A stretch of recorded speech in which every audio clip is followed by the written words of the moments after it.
नमस्कार। हमारे कार्यक्रम पेट केयर में आप सभी का स्वागत है और मैं हूं आपके साथ पूर्वा त्रिवेदी। इस कार्यक्रम के माध्यम से हम आप तक वो सारी जानकारी, वो सारी इन्फॉर्मेशन पहुंचाते हैं कि किस तरह से हमारे पशुओं को, पक्षियों को, जानवरों को हम देखभाल कर सकते हैं, संभाल सकते हैं और उनके साथ कैसे व्यवहार कर सकते हैं। बहुत सारी विषय पर आपने हमारा ये कार्यक्रम देखा होगा। आज एक ऐसा विषय हम आपके बीच में लेकर आए हैं जो थोड़ा सा अलग है। जैसा कि हम जानते हैं, इंसानों की दुनिया अलग है, जानवरों की, पशु पक्षियों की दुनिया अलग है। हम उनको समझने की कोशिश करते हैं लेकिन जान नहीं पाते। वहीं हम अगर उन्हें इंस्ट्रक्शन देते हैं या कुछ ट्रेन करते हैं तो शायद वो हमें कुछ समझने लगते हैं। आज हमारे स्टूडियो में हमने यहाँ बुलाया है रेशमा बरन मोटवानी जी को। बहुत बहुत स्वागत है आपका हमारे कार्यक्रम में। और दर्शकों, आपको बताना चाहूँगी, आप टेलीपैथी कम्युनिकेटर हैं। जी हाँ, और आज का हमारा विषय है कि कैसे समझें पशुओं की भाषा और भावनाओं को। यानी रेशमा जी पशुओं की भाषा और भावनाओं को दोनों को समझती हैं और उनकी परेशानियों को सुनकर उनका निदान भी करती हैं। तो आगे जानते हैं उन्हीं से। तो सबसे पहले रेशमा जी, आपसे ही जानना चाहेंगे कि किस तरह से आपका इस फील्ड में आना हुआ और क्या क्या आपके इस फील्ड के अचीवमेंट रहे हैं। बिल्कुल पूर्वा जी, पहले तो मैं आपका शुक्रिया अदा करना चाहती हूँ कि आपने ये मंच प्रोवाइड किया कि मैं यहाँ पे आऊँ और इस विषय में बात कर पाऊँ। बात करना इसलिए भी ज़रूरी होता है कि इससे कहीं ना कहीं एक को एग्जिस्टेंस बढ़ता है एनिमल्स और ह्यूमन के बीच में। बिल्कुल। तो thank you to you and thanks to Doordarshan. मैं कैसे इस फील्ड में आई जी? देखिए, हर एक इंसान का ना तय होता है कि उसको अपनी ज़िंदगी में कहाँ पहुँचना है और क्या करना है। बिल्कुल। मैं बिल्कुल ही एक आम इंसान की तरह ऐसे ही मैंने अपना करियर शुरू किया था, जहाँ पे मैं कॉर्पोरेट वर्ल्ड में काम कर चुकी हूँ 15 साल तक। पुणे सिटी से बिलोंग करती हूँ और मेरे पास एक अपना पेट था, स्मर्नॉफ पग, और उसकी अनटाइमली डेथ हो गई थी 4 साल में ही। और उसके उस डेथ को मैं एक्सेप्ट नहीं कर पाई, ना मेरी फैमिली एक्सेप्ट कर पाई। और कहीं ना कहीं हमारे दिल में वो था कि कुछ समझ नहीं आ रहा है कि ज़िंदगी को कैसे आगे बढ़ाया जाए, क्योंकि जब हमारे घर में बिल्कुल जब हमारे घर में एक पेट आता है ना, वो बिल्कुल हमारे ज़िंदगी का हिस्सा, हमारे परिवार का हिस्सा बन जाता है। और जस्ट जैसे हमको ऐसा लगता है कि हमारे परिवार के साथ कुछ गलत होता है तो हमको दर्द और दुख होता है, मगर थैंकफुली इंसान बोल पाते हैं, इंसान अपने आप को व्यक्त कर पाते हैं। एनिमल्स का ऐसे नहीं होता। और वो जो एक कमी थी ज़िंदगी में, मैं उसके आंसर्स ढूंढना चाहती थी, जिसको हम हमारे लैंग्वेज में टेलीपैथिक कम्युनिकेशन के लैंग्वेज में, आपके उसमें रह गया था, काश मैं समझ पाती हूँ। एग्जैक्टली जैसे टेलीपैथिक कम्युनिकेशन के लैंग्वेज में बोला जाता है, एक क्लोजर पाना है ना। कोई चीज़ अधूरी नहीं छूटनी चाहिए ज़िंदगी में जिससे कि हमको तकलीफ हो। तो एक जो क्लोजर होता है, एक जिसका निदान हम जिसको बोलते हैं, उसका बहुत ज़रूरी होता है कि हुआ क्या, क्या मैंने उसको एक अच्छी ज़िंदगी दी, क्या वो मेरे साथ खुश था, क्या मैं एक अच्छी माँ थी, क्या मैं एक अच्छी पेरेंट बन पाई उसके लिए। तो ये सब कुछ जानने की होड़ में मैं कोशिश करती रही कि कैसे मैं इस तरफ पहुँचूँ, इस तरह आगे बढ़ूँ इस विषय में। और तभी मैंने देखा कि एनिमल कम्युनिकेशन नाम की कोई चीज़ भी इस दुनिया में है। अच्छा। मैं बॉम्बे में मैंने इसका 2 दिन का वर्कशॉप अटेंड किया था जाके, और उस दिन के बाद आज तक अराउंड 6 साल हो गए इस चीज़ को। मैंने कभी भी ज़िंदगी में पलट के नहीं देखा। मैंने बस वो ही मेरी ज़िंदगी बन गई। मैंने अपना कॉर्पोरेट करियर छोड़ दिया, मैं फुल टाइम एक एनिमल कम्युनिकेटर बन गई। बहुत ही बढ़िया। और बस इस तरह एक सफ़र शुरू हुआ था। तो इसके लिए कुछ स्पेशल कुछ कोर्सेज वगैरह भी कुछ रहते हैं क्या? बेसिकली क्या होता है ना कि हम इंसान टेलीपैथिक कम्युनिकेशन के जो एक ज़रिया होता है उसके साथ ही पैदा होते हैं। हम सारे जब लैंग्वेज नहीं बात करते, बच्चे होते हैं, बच्चे की भाषा माँ समझ लेती है। कैसे समझती है? क्योंकि बच्चा और माँ टेलीपैथिक कम्युनिकेशन के द्वारा एक दूसरे से बात कर रहे होते हैं। बिल्कुल ठीक है। जैसे जैसे हम लैंग्वेज सीखते हैं, हम ये सारी चीज़ें भूल जाते हैं कि इस तरह का कम्युनिकेशन भी होता है। वो हमारे सबकॉन्शियस माइंड के लेवल पे आ जाता है जी। तो जब भी ये जो वर्कशॉप्स हम अटेंड करते हैं या जैसे ये वर्कशॉप्स मैं भी कंडक्ट करती हूँ, उसमें हम हमेशा बोलते हैं कि it's a relearning process, it's not learning. ये आप ऑलरेडी सीख के आ चुके हैं, इसको आप दोबारा सीख रहे हो। बिल्कुल। और बिल्कुल सीखा जा सकता है, हर इंसान कर सकता है। इंट्रोडक्शन में जैसे आपने बोला कि मैं उनकी भाषा और उनकी भावनाएं समझती हूँ। जी। ठीक है, भाषा तो बहुत ही कॉमन होती है और भाषा बहुत बड़ी चीज़ नहीं होती। आज हम हिंदी में बोल रहे हैं, हम बीच में इंग्लिश का इस्तेमाल कर रहे हैं, कल हम चाइना जाएंगे तो भी हम चाइनीज़ नहीं आते हुए भी कोई ना कोई जरियों के द्वारा उनसे बात कर ही लेंगे, है ना। तो हम समझने का प्रयास करेंगे तो समझ पाएंगे। भाषा बहुत बड़ी बात नहीं है। भावना जो आपने कहा वो बहुत बड़ी बात होती है, मगर एक बहुत अच्छी चीज़ भगवान ने बनाई है कि सबकी भावनाएं एक जैसी होती है। आपका दुख भी मेरे दुख जैसा होता है और आपकी खुशी भी मेरे खुशी जैसी ही होती है। उसके रीजंस अलग हो सकते हैं कि आप दुखी क्यों हो और मैं दुखी क्यों हूँ, या आप खुश क्यों हो और ये मैं खुश क्यों हूँ, मगर उसकी जो फीलिंग्स होती है, उसका जो दर्द होता है, उसका जो खुशी होती है, उसके जो इमोशंस होते हैं, वो सारी चीज़ें सबके लिए सेम होती है। वो पौधा हो, वो पानी हो, वो जानवर हो, वो इंसान हो, आपका घर हो, आपके घर के आसपास की एनर्जीज हो, सब चीज़। बिल्कुल। तो भावना और भाषा जानना ये कोई भी कर सकता है जी। उसके बेसिकली अगर हम देखा जाए तो टेलीपैथिक कम्युनिकेशन में मतलब क्या होता है, एक और हम जानना चाहेंगे, दर्शकों को बताना चाहेंगे कि किस तरह से वर्क करता है टेलीपैथी।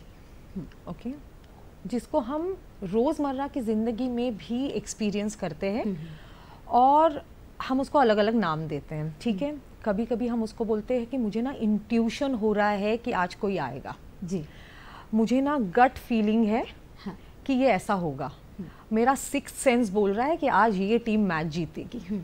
ठीक है, आज ना मुझे बहुत स्ट्रॉन्ग फीलिंग आ रही है कि आज मेरी माँ है ना ये बनाएगी खाने में।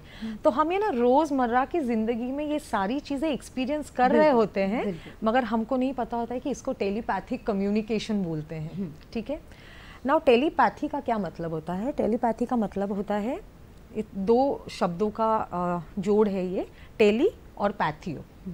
टेली का मतलब होता है डिस्टेंस, टेलीविजन, टेलीफोन, वैसे टेली इज डिस्टेंस, जो हमको डिस्टेंस याद है। और पैथियो और पैथिया, ये दो जो वर्ड्स है, ये ग्रीक वर्ड है। इसका मतलब होता है इमोशंस, फीलिंग्स, इंटेंशंस। सो कोई भी फीलिंग्स, कोई भी इंटेंशन, कोई भी इमोशंस जो दूर से आप अब किसी और तक पहुंचा सकते हो, या किसी दूर पे रहने वाले इंसान से या एनिमल से आप वो अपने तक लेके आ सकते हो, उसको बोलते हैं telepathic communication. So anything which you can send and receive from distance, your emotions, intentions और feelings is known as telepathic communication. बिल्कुल। आप किस तरह से पशुओं से या पक्षियों से किस तरह से इस टेक्निक का प्रयोग करती हैं, कैसे आप कम्युनिकेट करते हैं? टेलीपैथिक कम्युनिकेशन, जैसे हमने उसको बोला कि उसको भाषा की ज़रूरत नहीं होती है ना, तो बहुत बार ऐसे भी क्लाइंट्स होते हैं जो अलग कंट्री से मुझे अप्रोच करते हैं, और या तो फिर जैसे साउथ इंडिया से फ़ोन आता है या कहीं से भी, तो उनका होता है कि हमारी लैंग्वेज जिससे हम हमारे पेट से बात करते हैं वो लैंग्वेज आपकी लैंग्वेज से अलग है। तो बेसिकली टेलीपैथिक कम्युनिकेशन का ज़रिया होता है हमारे 5 इंद्रिय, जिसको हम इंग्लिश में सेंसरी ऑर्गन्स बोलते हैं, जो होती है हमारी आँखें जिससे हम देखते हैं, हमारे कान जिससे हम सुनते हैं, हमारी टंग जिससे हम टेस्ट करते हैं जी, हमारी स्किन जिससे हम फील करते हैं, और हमारी नाक जिससे हम स्मेल करते हैं। तो 5 जो हमारे इंद्रिय हैं, हमारे जो 5 सेंसरी ऑर्गन्स है, उससे ये सेंड और रिसीव होता है communication.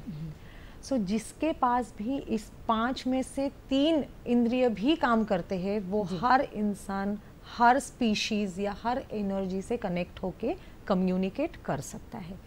So 5 sensory organs is the basis जिसके द्वारा आप टेलीपैथिक कम्युनिकेशन का कोई भी चीज़ एनिमल से पूछ के उनसे ले सकते हो। आपकी कोई चीज़ अगर वहाँ तक पहुँचानी है वो कर सकते हो।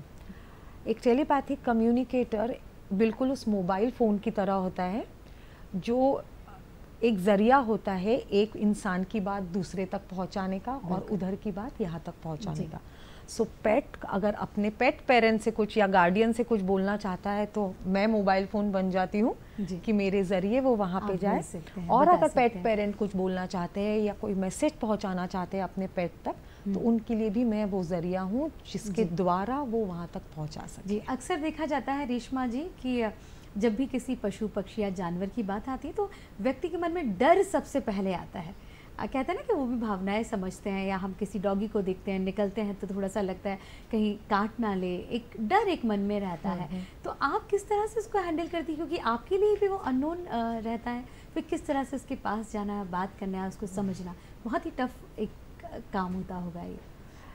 एक्चुअली नहीं पूर्वा जी, मुझे लगता है कि इंसानों से ज़्यादा समझना किसी का भी टफ नहीं हो सकता। जानवर देखिए, एक तो चीज़ होती है ना कि एक अपना दायरा होना चाहिए, आप एक ना अपना खुद का एक बाउंड्री होनी चाहिए, आपका एक खुद का वो स्पेस होना चाहिए कि उसके आगे जाके आप किसी को भी तकलीफ ना दो। जैसे मेरे स्पेस के अंदर कोई आ जाता है तो मुझे होता है कि थोड़ा दूर जाके बात कीजिए, उसी तरह एक एनिमल का भी अपना एक स्पेस होता है, उसके अंदर आप नहीं जा सकते जब तक कि आपको वो परमिट ना करे। जी, ठीक है। एक इज्जत होती है, आज आप मुझसे इज्जत से बात कर रही है तो मैं भी आपसे इज्जत से बात कर रही हूँ। कल हम देखते हैं कोई तू तड़ाक से बात करता है तो हम भी उसी लैंग्वेज में बात करते हैं। ठीक है। पहली चीज़ तो एक कॉन्फिडेंस होना चाहिए अपने आप में। दूसरी चीज़, आपको एक इज्जत होनी चाहिए, नो मैटर वो कौन सी जान है। सोल सबका सेम होता है ना। फिजिकल बॉडी अलग हो सकती है, सोल सबका सेम होता है, तो एक इज्जत होनी चाहिए और हर एक का अपना एक स्पेस होता है। वो दायरे के बाहर जाके आपको किसी को भी अप्रोच नहीं करना है। कल को आप वाइल्ड लाइफ में चले जाओगे, कम्युनिकेट करोगे और बोलोगे कि मैं कम्युनिकेटर हूँ, मैं शेर के पास चली जाऊंगी, नहीं। तो आपको एक अपना दायरा रखना पड़ेगा और आपको उसका स्पेस भी मेंटेन करना पड़ेगा, जो भी है। जी। दूसरी चीज़ ऐसा है कि डर ये भी एक भावना है।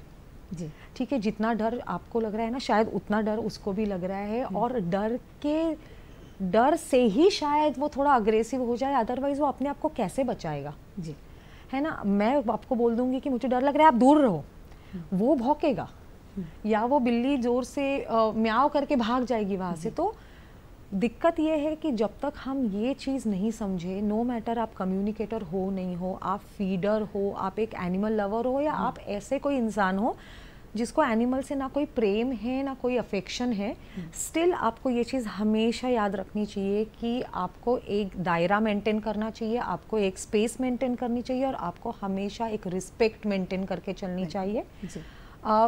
आप रिस्पेक्ट दोगे, वो रिस्पेक्ट देगा। आप दायरे में रहोगे, वो दायरे में रहेगा। ऐसे कभी नहीं होगा कि आप अपनी जगह पे खड़े और वो आके आपको काट लिया। अगर ऐसा कुछ होता है, इसका मतलब कोई ट्रबल है, उसको कोई तकलीफ है, वो कोई कुछ बताना चाह रहा है। मुझे ऐसे बहुत सारे केसेस आते हैं। हाउस होल्ड में बहुत सालों से हमारे पास एक डॉग है और वो अचानक से अग्रेसिव हो गया है। यू नो, लास्ट के कुछ हफ्तों से उसने मेरी माँ को काट लिया, उसने मेरे भाई को पकड़ लिया। ऐसी घटनाएं, दुर्घटनाएं सुनने में भी आती हैं, बच्चों पर अटैक कर देते हैं। बिल्कुल, हाँ। तो जब हम कम्युनिकेट करते हैं ना, तो मुझे कितने बार ऐसे आया है कि उसको बहुत ज़्यादा पीड़ा है, उसको बहुत ज़्यादा तकलीफ हो गई है कहीं फिजिकल बॉडी में, और वो चाहता है कि मेरे को वेटरनरी डॉक्टर के पास लेके जाके कुछ इलाज कराइए। दूसरी चीज़ मैंने ऐसे देखी है कि बहुत बार लोग शौक से पेट्स को ले आते हैं, है ना। पहले जब वो पपी होते हैं, कुछ महीने तक, सालों तक उसको बहुत प्यार देते हैं, उसके साथ बहुत दुलार करते हैं, उसके लिए बहुत टाइम स्पेंड करते हैं। और जैसे जैसे वो टाइम बीतता जाता है, वो बिल्कुल वो एक ना शोपीस बन के रह जाता है आपके घर में ना। आपके पास उसके लिए टाइम है ना, प्यार है ना, दुलार है ना, आपको उसको केयर करना है। आपने दे दिया और आपकी जिम्मेदारी। बिल्कुल। मैं सजेस्ट करूँगी कि अगर ऐसा है, अगर आप 15-16 साल की पूरी कमिटमेंट अगर किसी जानवर को नहीं दे सकते हैं, तो आप प्लीज़ पेट्स मत लाइए। टेलीपैथिक कम्युनिकेटर्स के पास बहुत सारे ऐसे केसेस आते हैं जहाँ पे एनिमल्स बहुत दुख में रहते हैं, बहुत उनको भी स्ट्रेस और एंजाइटी होती है। अगर इंसानों को लगता है कि डिप्रेशन सिर्फ उनको आता है, तो ऐसे नहीं है, एनिमल्स को भी डिप्रेशन आता है। और वो ज़रूर, अगर वो अग्रेसिव हो रहे हैं या कोई भी तरीके का बिहेवियरल चेंज आपको दिखा रहे हैं कि अचानक से शांत हो गया है, पहले बहुत खेलता था, या अचानक से अग्रेसिव हो गया है, अचानक से बीमारियां होने लगी है, या अटैक करने लगा, खाना खाना छोड़ दिया है। अग्रेसिव में वो हो जाएगा कि जैसे अटैक कर रहा है, भौंक रहा है, किसी को अंदर नहीं आने दे रहा है घर में। ये सारी चीज़ें दिखाती है कि इसको कहीं ना कहीं कोई बिहेवियरल ट्रबल है, कुछ है ऐसा जो वो व्यक्त करना चाह रहा है मगर उसके ह्यूमंस उसको नहीं समझ पा रहे हैं। और यहाँ पे काम आता है एक प्रोफेशनल से हेल्प लेने का, जिसको बोलते हैं टेलीपैथिक कम्युनिकेटर। टेलीपैथिक कम्युनिकेशन करने वाले बहुत सारे लोग हैं। आप लोग बिल्कुल अगर आप गूगल सर्च भी करते हो तो आपको यहाँ पे विदेश में ऐसे बहुत सारे लोग मिलेंगे जो telepathic communication as a profession possible होता है क्या रेशमा जी? हाँ जी, टेलीपैथिक कम्युनिकेशन ऑनलाइन, टेलीपैथिक जैसे मैंने बोला कि दूर से करने वाली चीज़ें, तो इसको बोलते हैं कि जैसे ये रिमोट लोकेशन से होती है। रिमोट लोकेशन मतलब आप अपने घर पे रहते हो, आप कोई डिटेल्स पेट पेरेंट्स से मंगवाते हो कि जैसे आपको उसकी फोटोग्राफ की ज़रूरत है या कोई और डिटेल्स की ज़रूरत है, उनके क्वेश्चंस क्या है वो आप पूछते हो, और बिल्कुल आप अपने घर में बैठ के या अपने ऑफिस में बैठ के ही कम्युनिकेशन कर सकते हो। उसके लिए आपको कोई भी फिजिकली किसी के पास रहने की कोई ज़रूरत नहीं है, आपको एनिमल को कहीं पे बुलाने की ज़रूरत नहीं है। इसलिए ये सबसे बेस्ट ज़रिया होता है कम्युनिकेट करने का, स्पेशली इन द केसेस जब एनिमल्स बीमार होते हैं जी। पेट पेरेंट्स और या तो वेटरनरी डॉक्टर्स कभी कभार नहीं समझ पाते कि एग्जैक्टली क्या हो रहा है, क्या कौन से एरिया में तकलीफ है।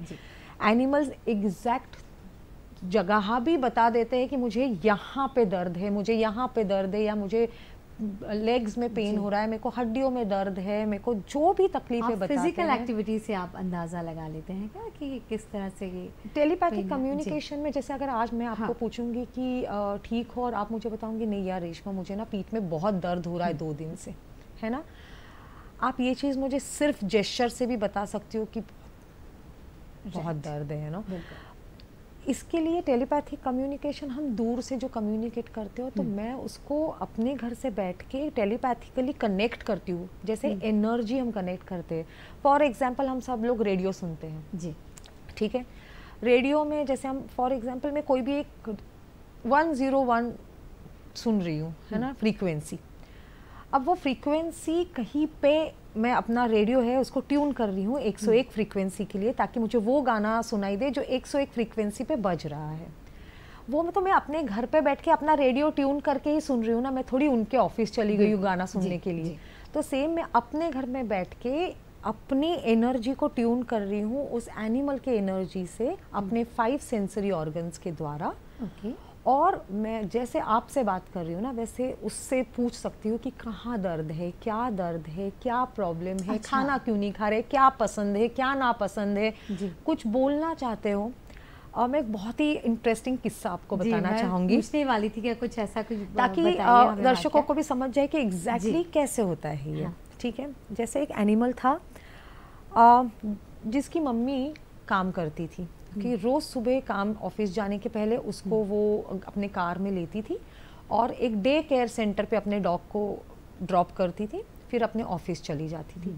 जब अपने ऑफिस का काम ख़त्म हो जाता था, शाम को आने के टाइम पे डे केयर सेंटर से उसको पिकअप करके घर आ जाती थी। रोज़ सुबह का वो एक पूरा सीन होता था जब वो उसका डॉग निकले ही नहीं, जाए ही नहीं, वो खींचे उसको ज़बरदस्ती कार में बिठाए, उसका मन ही नहीं करता था जाने का। तो उन्होंने कम्युनिकेशन के लिए अप्रोच किया और उनका ऐसा था कि भाई इसको क्या दिक्कत है, ऐसे क्या करूं मैं कि ये खुशी खुशी चला जाए। आप उनको मैसेज दीजिए कि मेरे को काम करना ज़रूरी है और मैं उसको अकेला घर पे नहीं छोड़ना चाहती, मैं चाहती हूँ कि वो कहीं सुरक्षित जगह पे रहे, उसके दोस्त हो, खेले कूदे, खाना खाए। जब मैंने कम्युनिकेट किया तो मुझे जानकारी मिली कि एनिमल ना बिल्कुल अपनी माँ को कॉपी कर रहा था। वो बोल रहा था कि ये जो मैं कर रहा हूँ ना, ये मैं नहीं कर रहा हूँ, मुझे कोई प्रॉब्लम नहीं है डे केयर सेंटर जाने के लिए। जो भावनाएं मैं उनको दिखाना चाहता हूँ ना, वो मेरी माँ गुजर रही है इस भावनाओं से। ठीक है, इसको बोलते हैं मिररिंग। जैसे आप आईने में देखते हो तो आपको एग्जैक्टली वो दिखता है जैसे आप हो, जैसे वो अपनी माँ को मिरर कर रहा था। हाँ। जब मैंने उस पेट पेरेंट को अप्रोच किया और बोला कि ये बोल रहा है कि वो बिल्कुल आपको मिरर कर रहा है, रोज सुबह आपकी मनस्थिति ऐसी होती है कि आप नहीं जाना चाहते, आप आपको खुद को खींच के लेके जा रहे हैं। Oh my God. और वो 2 मिनट चुप हो गई, ठीक है, और फिर बोली कि लास्ट 2-3 साल से मैं सोच रही हूँ कि अपना बिजनेस शुरू कर लूँ ताकि मैं इसके साथ भी टाइम स्पेंड कर सकूँ और अपने आप के साथ टाइम स्पेंड कर सकूँ। रेशमा, रोज सुबह ये कश्मकश से मैं गुजरती हूँ कि आज मुझे ऑफिस नहीं जाना है। तो बहुत सारे किस्से रेशमा जी आपके पास होंगे और किस तरह से उनको समझना और उनके लिए काम करना, उनकी भाषा और भावनाओं को समझना बहुत ज़्यादा टफ है। हाँ, लेकिन नामुमकिन नहीं है। अगर रेशमा जी उन अबोले जीव जंतुओं की भाषा समझ सकती हैं, भावनाएं समझ सकती हैं, तो हम भी कहीं ना कहीं उनसे कनेक्ट कर सकते हैं। रेशमा जी, चलते चलते मैं जानना कहूँगी आपसे कि अगर पेरेंट्स या कुछ लोग मतलब डॉग लवर्स हैं या एनिमल लवर्स आपसे कांटेक्ट करना चाहें, इस तरह की कोई परेशानी बताना चाहें, तो किस तरह से आपसे जुड़ सकते हैं? कोई कांटेक्ट नंबर है आपका? श्योर। पूर्वा जी, मैं क्या करूँगी ना, आपके साथ मैं ईमेल आईडी अपना जी आप दर्शकों को शेयर कर दीजिए, किस ईमेल पे आपसे बात कर सकते हैं? ठीक है, reshmabaran4@gmail.com या reshma@loveplantation.in, या आप मुझे अपने मैं आपको एक नंबर दूंगी, उसके ऊपर आप व्हाट्सएप के ज़रिए मुझसे जुड़ सकते हैं। नंबर है 8698766668। कोई भी आपका जैसी परेशानी हो कि बिहेवियरल इशू है, कोई भी आप जानना चाहते हो कि भाई क्या मुझे और भी इसकी ज़िंदगी अच्छा बनाने के लिए या अपनी ज़िंदगी अच्छा बनाने के लिए कुछ जानना चाहते हैं, या अगर आपका पेट कहीं खो जाता है, अच्छा खो भी जाता है, तो कम्युनिकेशन के द्वारा ये सर्च करने में मदद मिल सकती है। बहुत ही बढ़िया। तो बिल्कुल ये सारी चीज़ों के लिए दर्शकों, जिस तरह से रेशमा जी ने बताया कि किस तरह से अगर आपको भी पशु पक्षी से रिलेटेड कोई भी समस्या हो और आप रेशमा जी की मदद लेना चाहते हैं, तो निश्चित तौर पर आप उनसे संपर्क कर सकते हैं और कहीं ना कहीं उस अबोले जानवर को खुशी दे सकते हैं, उसको ठीक कर सकते हैं, उसकी समस्या का निवारण कर सकते हैं। तो आज हमारे इस कार्यक्रम पेट केयर में इतना ही। रेशमा जी, इस कार्यक्रम से जुड़ने के लिए बहुत बहुत धन्यवाद आप सभी को, और आप सभी को भी इस कार्यक्रम से नमस्कार।